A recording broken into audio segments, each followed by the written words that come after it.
Pagkatapos ng handa. Balot mo. Balutin mo.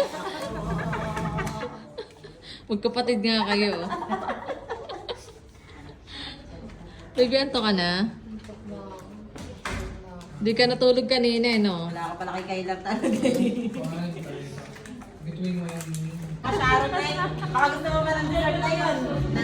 Kapatid nga. Magkapatid nga sila, Lola. Mga ano, babalot. Kasi hindi pa pag namin dala. Uy, ay, hindi ba nakakahiya sa inyo? Dalawa, bawat kayo ng luto.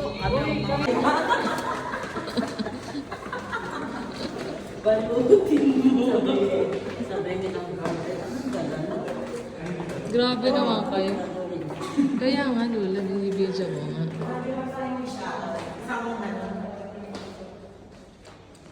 Ganun lawak na rin. Lawak na rin. Si Aisa. Ano